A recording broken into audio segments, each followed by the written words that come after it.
This is the RTX QUADRO 6000, a workstation card based on the Turing architecture. With 4,608 CUDA cores, 576 tensor cores, 72 ray tracing cores, and 24 gigs of GDDR6 memory, it's set to outdo the RTX 2080 Ti in almost every aspect. Today I'm looking to see if this $6,300 graphics card can actually still hold up in today's games, but also if you could do some older gaming from around the time of its release.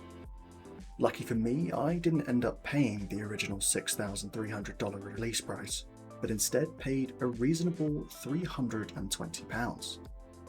Now, while on the used market you can pick up a very similar 2080 Ti for a lower price, around the £200 to £230 mark here in the UK, I actually bought this graphics card for a specific purpose.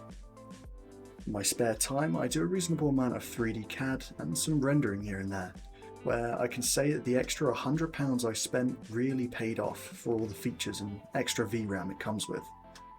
But that got me thinking, could a card like this actually be good at gaming? Now, with its blower style cooler, I knew it would get very hot, but that didn't necessarily mean it's going to perform poorly. Soon I'm going to be starting a series where I test graphics cards from the early GTX series. However, with my rendering PC sitting here, I thought, why not try the QUADRO?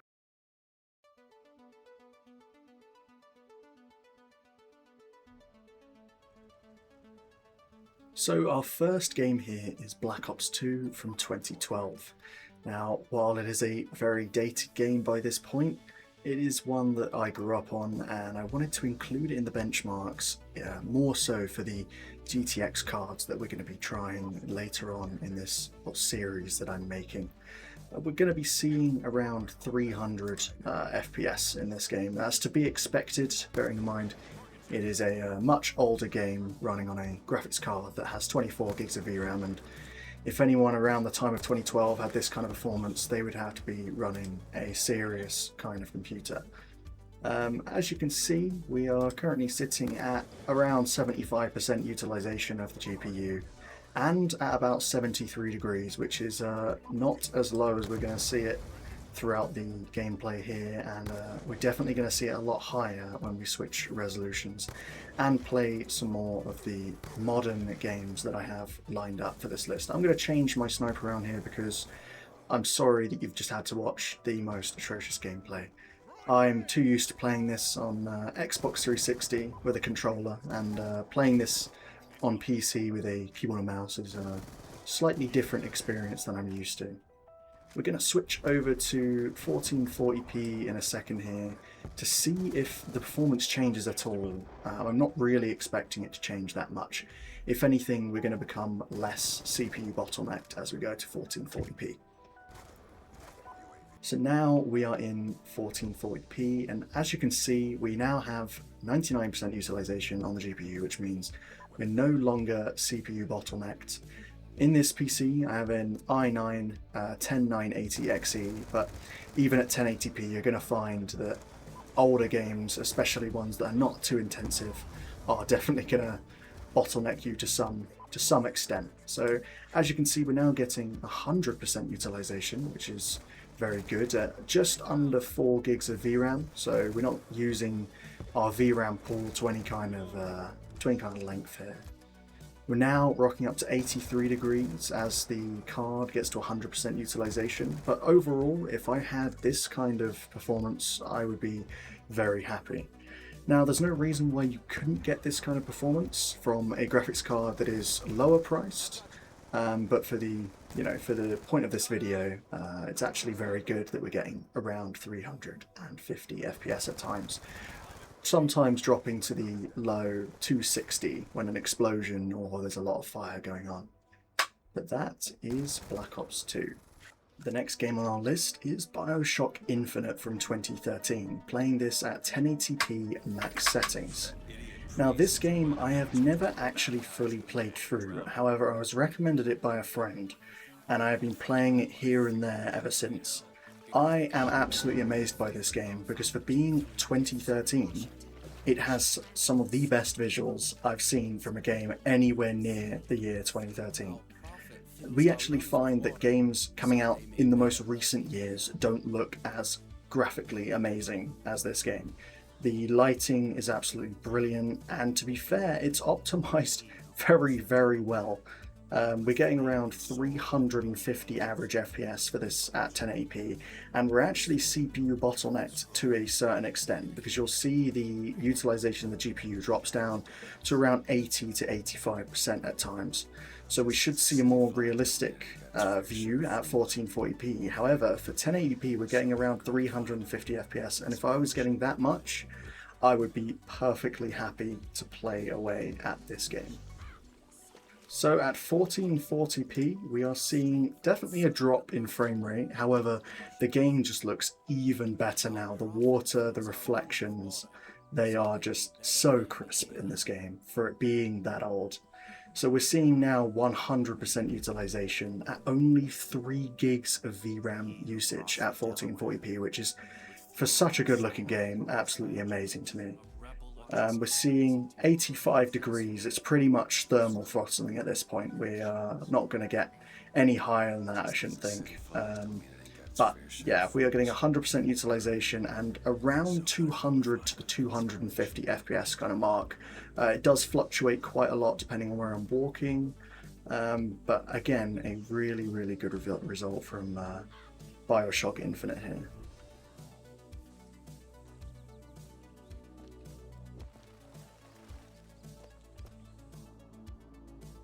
So here we are in Batman Arkham Knight from 2015, another game from a long time ago that looks really, really good. Definitely not the most optimized game in the world. It had a lot of problems on launch, and we're seeing here, even at 1080p, we're definitely CPU bottlenecked. We're only using about 40% of our GPU here. But we're using 6 gigs of VRAM, so far that's the highest amount of VRAM we've seen to be using, and this is only at 1080p as well. When we move over to 1440p, you should see that we're going to have a bit of an increase in our usage of the GPU, and we're going to have a change in FPS. This is max settings with all the special NVIDIA features that this game once came with. We'll now move over to 1440p, and we'll see how it changes from there. So as we move into 1440p here, you're going to see that our utilization for our GPU is going to go up. We're not going to be as CPU bottlenecked. We're still going to have a little bit, definitely. This card would fare a little bit better at 4K for this game. However, our GPU has moved up to around 75 degrees. We're using about 75% utilization as well. Still moderately CPU bottlenecked here. And yeah, it's once again running really well on this card. If I was running this at about 75 FPS, which we're seeing here on average, I would be pretty happy to play along with this game. And this is cruising through the city as well. You're not always going to have such fast-paced moments that are going to take so much of your FPS. So again, another game that just looks visually so nice for being 2015. We need more games like this that look so good and they have the effort that's been put into them. So yeah, we'll move on to the next game here.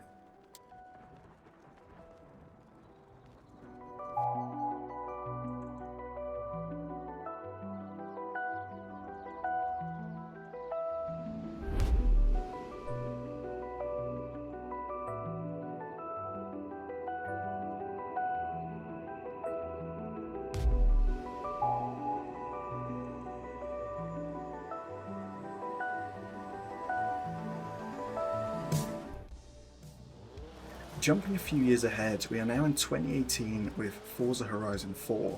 It's a racing game which I'm not totally into, but I thought I'd include one in the benchmarks anyway to the people who do enjoy them.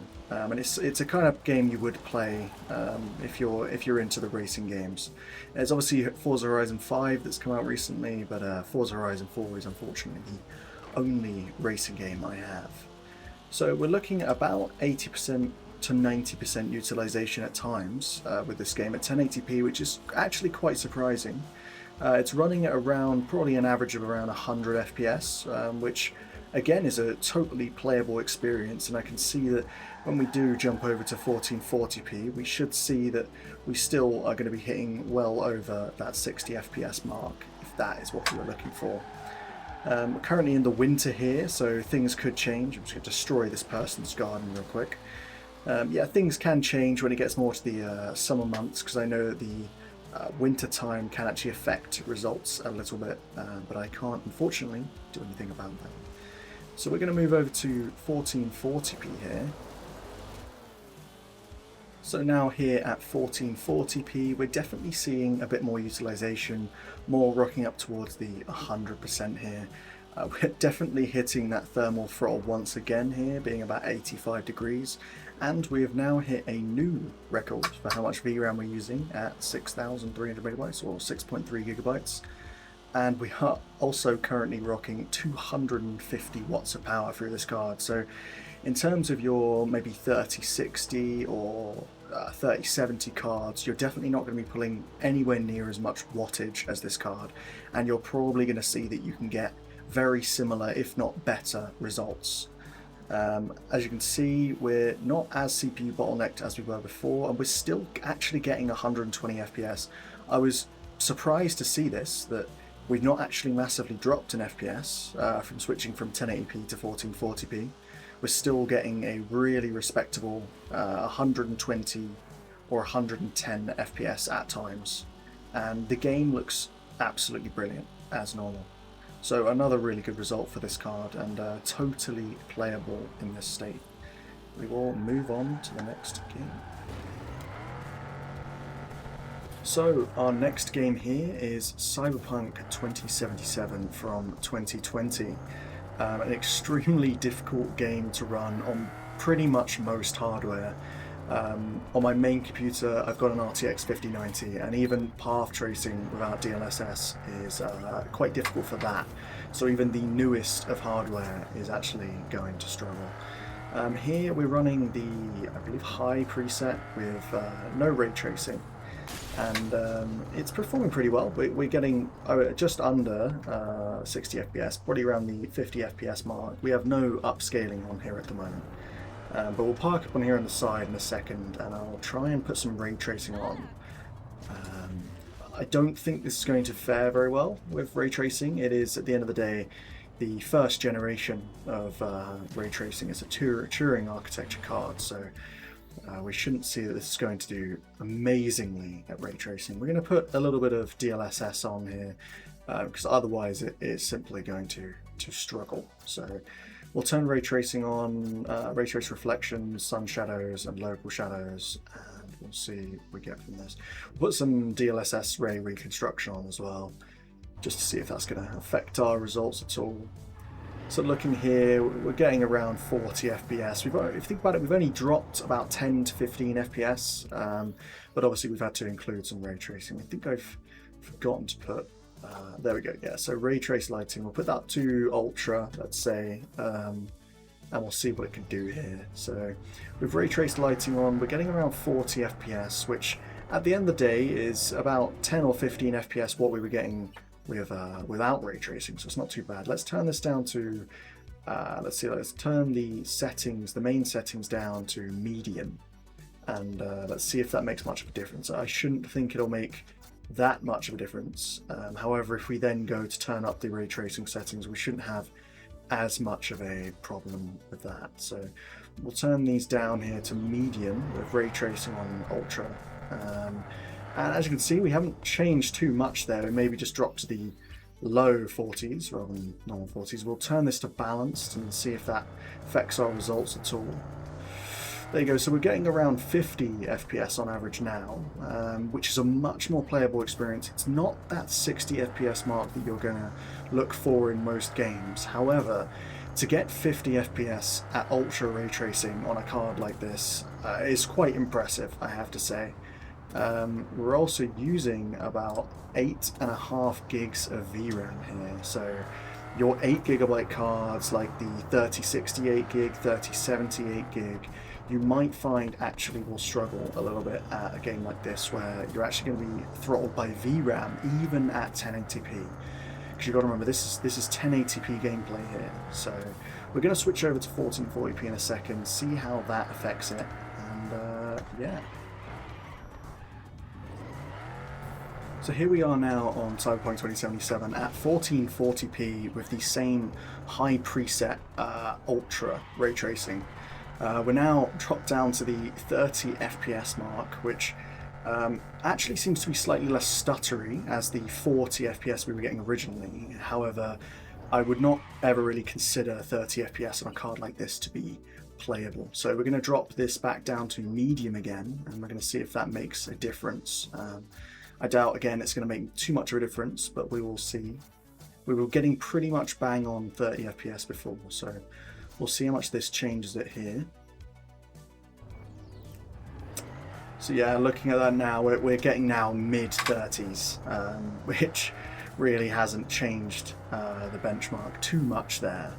But if you're fine with a 30 FPS experience at 1440p, then fair enough. How I would consider this not too playable, but if you're more into the graphics side of things rather than FPS, then fair enough. This is your kind of game. We'll change a few more settings here, changing ray tracing to medium and putting this onto performance mode. We'll see what we can kind of get from that. That's definitely pushing us back towards the kind of mid-40s, mid to low 40s here. Making it a little bit smoother, but as you can see, we get a sort of ghosting effect on a lot of the stuff that's going past when you drop down to DLSS performance. It's to be expected, really, but for 40 FPS, it's actually, I wouldn't say it's too bad. I probably wouldn't play it like this myself. However, if you did really want to put ray tracing on, this card would be able to get you a solid, probably locked 40 FPS. I reckon if you locked it, you could probably get a consistent 40 FPS. So yeah, we'll move on to the next game. So here we are in Ready or Not from 2023. We are currently at 1080p max settings, just loading into Hunger Strike, which is one of my favourite missions. It's very quick. And as you can see here, we're definitely getting over the 60 FPS mark, probably near to 80. I'd probably say on average about 75 FPS.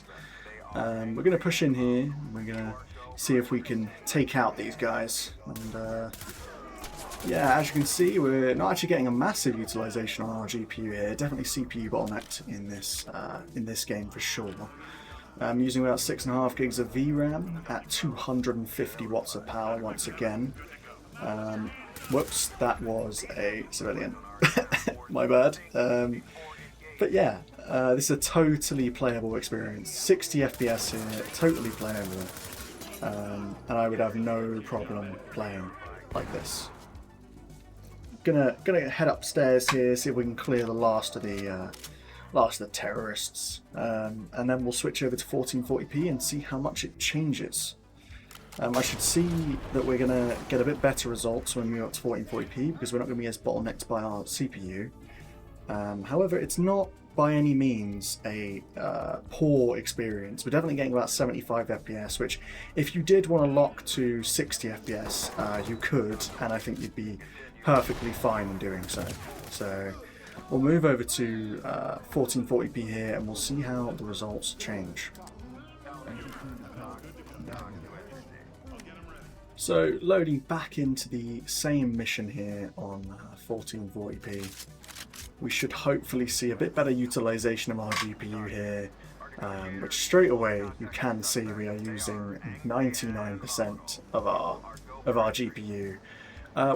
We're just below the 60 FPS mark right now, so I think lowering possibly just below the max settings, maybe a high settings, a mix, would get you to that 60 FPS mark perfectly fine.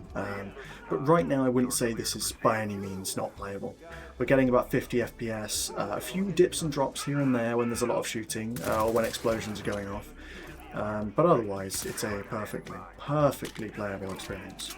So yeah, definitely once again hitting that thermal throttle, which as I said right at the start is going to be a theme as we're running along. With these blower style cards, you're really always going to be at your thermal limit. you just can't really get away with that. There's always the choice of aftermarket coolers for these kind of graphics cards, which you can make yourself. I've made a fair few of my own 3D printed graphic card shrouds with fans and whatnot in the past, so it might be something that I consider doing in the future. But yeah, I'll finish up this mission here, and then we'll move on to our final and most recent game.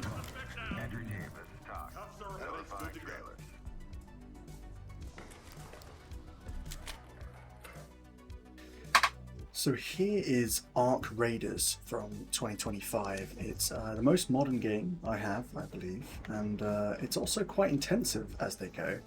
But this card definitely performs quite well at 1080p, but this is the point where these kind of older gen Turing cards are just not going to be able to keep up, not like they used to anyway. We're playing on completely epic settings here with no DLSS upscaling, and we've got static ray tracing on currently. As you can see, we're getting about, on average, 70 FPS, which is it's not unplayable, but you're going to see that these cards are going to start to struggle as we get further and further on with newer and newer games. We're really just going to require much better ray tracing hardware, as games are constantly now utilizing ray tracing. Some games to the extent that you're not even able to turn it on. So games such as this, where I don't believe you can turn it off, I think it's always just static global illuminations ray tracing. But yeah, we're going to go to a little loot spot that I know here. We're seeing about 85 to 95% utilization on the GPU, which is good. I wouldn't say we are CPU bottleneck, but we're definitely getting a high CPU utilization in this game. We'll drop down here, and then I know a little way of getting into this building. You can jump across from the other window, but I'm horrible at that kind of thing, so I've opted for the old drop-down method here. So yeah, this is another one of those games where it's going to favour the newer hardware, like your 40 series, 50 series kinds of cards, and it's not particularly hard to run on 50 and 40 series cards. But again, on this older kind of architecture, you're going to just have that slightly lower performance than you'd normally get. But again, by no means is this a bad experience. I'm still getting around 75 FPS with minimal to no stutters at all, if I'm honest. It's very consistent in its in the FPS charts here. So as we move into 1440p here, this is where you're seriously going to see the Turing architecture is just not able to keep up. We're now getting a much more stuttery 50 FPS experience. We're getting below that 60 FPS mark. Yes, we do have different conditions here. It's raining, that's going to definitely affect our FPS and whatnot, but you are getting a below 60 FPS experience. For a game like this, you're really going to want to run it at those epic settings because it just looks so good. And I think running at anything below that really doesn't do it any justice. So not actually running any DLSS. There's no reason why you couldn't run some DLSS quality possibly, which would hopefully bring it up to that 60 FPS mark. For now, we're running at 85 degrees, 100% utilization. Got two Hornets here, I'll try and take these out. But yeah, we're running, again, 270 watts we're pushing on this card, 100% utilization, 85 degrees. It sounds pretty loud. It's just these kind of situations where your 50 series cards and your 40 series cards, for example the 4070, which I would say would cost a little bit more than what I paid for it, but on the market at the moment these are going for around £500 to £600, so you could definitely get a much newer graphics card for around the same price. It probably won't have the same amount of VRAM, but it'll be a lot newer architecture and it's going to run a lot more efficiently. And that's where you're easily going to be able to get these far better results.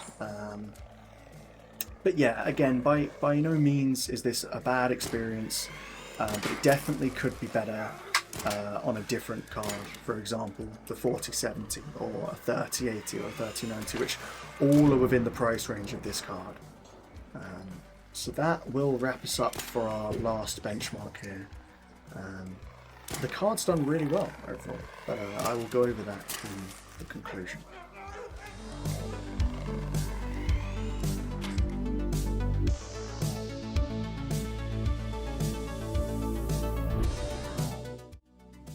So, the Quadro RTX 6000, it actually really surprised me. For it only having enterprise drivers and being a blower style card, it really did well at just about all the benchmarks. It got a 60 plus FPS experience in most of the games aside from Cyberpunk, and in the games that it didn't reach 60 FPS, a little bit of DLSS would have easily got it there. For a card that was never designed for gaming, it really was, good, and if you managed to get this for a cheap price, it could actually be a very competitive card, compared to similarly priced cards anyway. And with 24 gigs of VRAM, it leaves a lot of room not just for gaming, but for productivity as well. If you made it this far in the video, then thank you so much. Please comment what you think about the card below, and I'll try and give you my best response. For this just being my workstation graphics card, it is a lot to give in terms of gaming, and it's a card I would suggest people who have split workstation kind of gaming needs should consider. Once again, thank you so much for watching, and I hope to see you in my next few videos.